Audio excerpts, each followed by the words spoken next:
खबर आ रही है पाकिस्तान से, जहां के खैबर पख्तूनख्वा प्रांत के चित्राल जिले पर टीटीपी यानी तहरीक-ए-तालिबान पाकिस्तान ने कब्जा करने का बड़ा दावा किया। टीटीपी एक आतंकी संगठन है। उसने दावा किया कि उसके हजारों लड़ाकों ने चित्राल जिले को चारों तरफ से घेर कर पाकिस्तान की सेना को सरेंडर करने पर मजबूर कर दिया।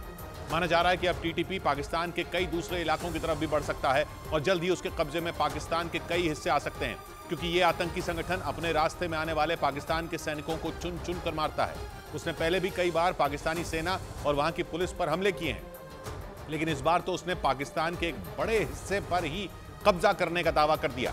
टीटीपी के मुताबिक इस हमले से डरकर पाकिस्तान की सेना ने उसके लड़ाकों के आगे घुटने टेक दिए और इस दौरान टीटीपी ने पाकिस्तान के कई सैनिकों को मारने और करीब 100 जवानों को बंधक बना लेने का भी दावा किया। टीटीपी के मुताबिक उसके हजारों लड़ाकों ने चित्राल जिले को घेर लिया, जिससे घबराकर पाकिस्तान की सेना ने हार मान ली और इस तरह उसने अफगानिस्तान की सीमा के नजदीक बसे खैबर पख्तूनख्वा के चित्राल जिले पर कब्जा कर लिया। हालांकि पाकिस्तान की सेना की तरफ से इस दावे पर कोई बयान सामने नहीं आया, लेकिन खबर है कि पाकिस्तान के मीडिया को चित्राल में टीटीपी के हमले से जुड़ी खबरें न दिखाने का निर्देश दिया गया। टीटीपी ने बाद में यह भी दावा किया कि इस जिले के ज्यादातर लोग उसके समर्थन में हैं, क्योंकि वो पाकिस्तान की सरकार और वहां की सेना से ऊब चुके हैं। एक दिन पहले ही इस आतंकी संगठन के लड़ाकों ने कब्जे का अभियान शुरू किया था, जिसके तहत उन्होंने सेना के कई कैंपों को निशाना बनाया, क्योंकि टीटीपी पाकिस्तान की सेना और पुलिस को अपना सबसे बड़ा दुश्मन मानता है और उसका इरादा न सिर्फ चित्राल पर बल्कि पूरे खैबर पख्तूनख्वा प्रांत पर कब्जा करने का है। और इसीलिए टीटीपी के लड़ाके बार बार पाकिस्तान के इस प्रांत को निशाना बनाते हैं। पाकिस्तान का खैबर पख्तूनख्वा प्रांत अफगानिस्तान की सीमा के नजदीक है और अफगानिस्तान की सत्ता पर बैठे तालिबान पाकिस्तान के इस हिस्से को अपना बताते हैं। इसी वजह से इन दोनों देशों के बीच तनातनी भी रहती है।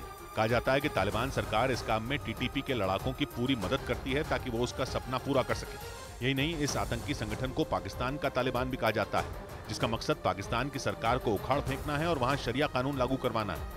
और बड़ी खबर आ रही है पश्चिम एशिया के देश सीरिया से। वहां अरब लड़ाकों और अमेरिका के समर्थन वाले एसडीएफ यानी सीरियन डेमोक्रेटिक फोर्सेस की लड़ाई में आईएसआईएस के आतंकियों की एंट्री की खबर है।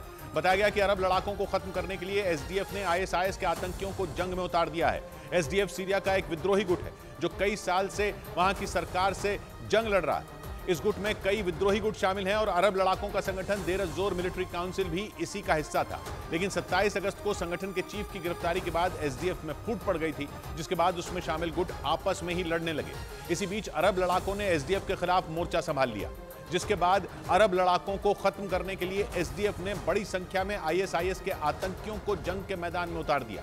ये वो आतंकी हैं जिन्हें सीरिया में अमेरिका की सेना ने एसडीएफ के साथ मिलकर पकड़ा था, जिन्हें अरब लड़ाकों से लोहा लेने के लिए एसडीएफ ने जंग के मोर्चे पर तैनात कर दिया। मतलब अमेरिका के समर्थन वाले एसडीएफ ने अरब लड़ाकों के खिलाफ आईएसआईएस के गिरफ्तार आतंकियों को एक हथियार के तौर पर इस्तेमाल करना शुरू कर दिया। इन आतंकियों को सीरिया के देर जोर प्रांत के उन इलाकों में तैनात करने की खबर है जहां अरब लड़ाके एसडीएफ के लड़ाकों पर भारी पड़ रहे हैं। सीरिया के अल हस्का प्रांत से जो तस्वीरें सामने आई, उनमें रात के वक्त एसडीएफ की कई बख्तरबंद गाड़ियां तेजी से गुजरती दिखाई दी। सीरिया के मीडिया ने दावा किया कि उन गाड़ियों में आईएसआईएस के आतंकी थे, जिन्हें अरब लड़ाकों के खिलाफ देर जोर प्रांत के उन इलाकों में तैनात करने के लिए ले जाया गया जहां वो पिछड़ते जा रहे हैं।